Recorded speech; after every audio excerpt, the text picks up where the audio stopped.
একজন civic volunteer একটা medical কলেজের প্রাঙ্গণে ঢুকে একটা এমার্জেন্সি বিল্ডিংয়ের থার্ড ফ্লোরের সেমিনার রুমে অতটা এরিয়া অতিক্রম করে গেলেন, তাহলে একাধিক ব্যক্তি যদি এই ঘটনায় জড়িত থাকে, যদি একজন না হয়, তাহলে তারা কোথায়?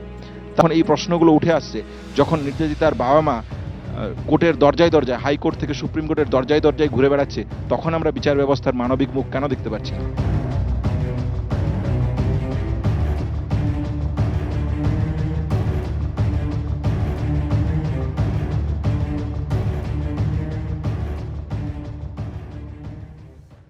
যেটা বলার, 18ই জানুয়ারি যে রায়দানের প্রসঙ্গ আছে সেশন কোর্টে, সেই প্রসঙ্গে যেটা বলার, যে জুনিয়র ডাক্তাররা আন্দোলনের শুরুর দিন থেকে যে কথা বলেছিল যে এই ঘটনায় এক না একাধিক ব্যক্তি জড়িত।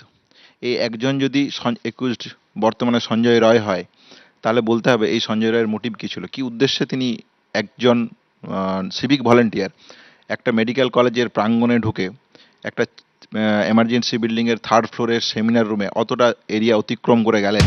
তিনি হসপিটালের কেউ নন, তাহলে একজন ব্যক্তির পক্ষে কি করে ওই রকম জায়গায় যাওয়া সম্ভব? দ্বিতীয়ত হচ্ছে যে এই আন্দোলনকে কেন্দ্র করে যখন কোর্ট মনিটর সিবিআই ইনভেস্টিগেশন হয়, সিবিআইয়ের প্রাইমারি চার্জশিটের দিকে যদি আমরা নজর দিই, তাহলে দেখব সেখানে পরিষ্কারভাবে কথা বলছে এভিডেন্স ডিস্ট্রাকশন হয়েছে, ইনভেস্টিগেশনকে হাসাপ করার চেষ্টা হয়েছে, এভিডেন্স টেম্পার হয়েছে। তাহলে এই যদি ঘটনা হয়ে থাকে, তাহলে আপনারা যদি আজকে একজন একুজড বলেন সঞ্জয় রায়, তাহলে বলতে হয় যে তাকে বাঁচানোর জন্যই এভিডেন্স টেম্পার হয়েছিল। এ কথা কি বিশ্বাসযোগ্য? যদি একাধিক হয়, তাহলে তারা তারা কোথায়? তাহলে তারা তো এখনো প্রকাশ্যে ঘুরে বেড়াচ্ছে।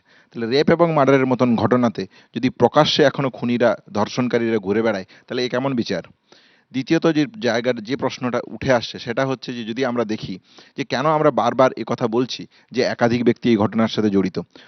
আমরা শুরুতে আমাদের চিকিৎসা বিদ্যার যেটুকু বিদ্যা বুদ্ধি এবং যেটুকু ঘটনাকে আমরা দেখেছি, আরজিকর মেডিকেল কলেজের ঘটনাস্থলকে আমরা বলে যেটুকু চিহ্নিত করেছি, সেটাও এখন মনে হচ্ছে যে ঘটনাস্থল নয় বলে সিএসএফ এর রিপোর্ট বলছে। তাহলে সেই জায়গার সেইভাবে যদি আমরা ভেবেছিলাম, তখন আমাদের মনের মধ্যে ছিল একজনের পক্ষে এই ঘটনা সম্ভব নয়। কিন্তু আমরা সাম্প্রতিককালে যে সিএসএফ এর রিপোর্ট আছে, সেই ডিএনএ প্রোফাইলের রিপোর্ট আপনারা যদি দেখেন, সেই রিপোর্টে পরিষ্কারভাবে মাল্টিপল ডিএনএ প্রেজেন্স আছে। সেটা মানে এক্সেপ্ট দেন সঞ্জয় রায় বাদেও আর একজনের, দুজনের অ্যানাল সোয়াব এবং ভেজাইনাল মপ এবং নিপিলে তার প্রেজেন্স পাওয়া যাচ্ছে। তাহলে এই যদি সিচুয়েশন হয়, তাহলে একাধিক ব্যক্তি যদি এই ঘটনায় জড়িত থাকে, যদি একজন না হয়, তাহলে তারা কোথায়? তাহলে এভিডেন্স ডিস্ট্রাকশন, ইনভেস্টিগেশন হাসাব কার উদ্দেশ্যে করা হলো? আপনারা যদি ইনজুরির প্রশ্ন দেখেন, তাহলে অ্যান্টিমর্টাম ইনজুরি, যেটা এমআইএমবির যে রিপোর্ট, 11 জন প্যানেলিস্ট ডক্টরের যে রিপোর্ট, সেই রিপোর্টে পরিষ্কারভাবে তারা এই কথা বলছেন যে অ্যান্টিমর্টাম ইনজুরির যে সংখ্যা আছে, সেখানে স্ট্রাগলিং এবং ফাইটিংয়ের সাইন মাস্ট থাকতেই হবে।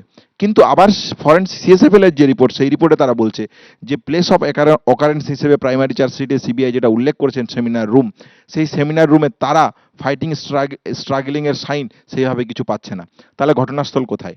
তাহলে এই যে যাবতীয় যে প্রশ্নগুচ্ছ উঠে এসছে একজন বিজ্ঞানের ছাত্র হিসেবে, এই আন্দোলনের যে প্রেক্ষাপট, যে 9ই আগস্টের ঘটনার সত্য জানা, তাহলে সেই সত্য যদি জানতে হয়, তাহলে আমাকে জানতে হবে এক না একাধিক।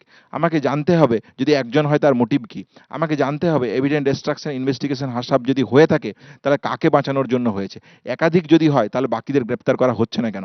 তাহলে কাকে বাঁচানোর জন্য বা কাউকে কি আড়াল করার জন্য সিবিআই এর এই ইনভেস্টিগেশনকে কেন্দ্র করে যে অসঙ্গতিগুলো উঠে আসছে, এগুলো কাকে বাঁচানোর জন্য?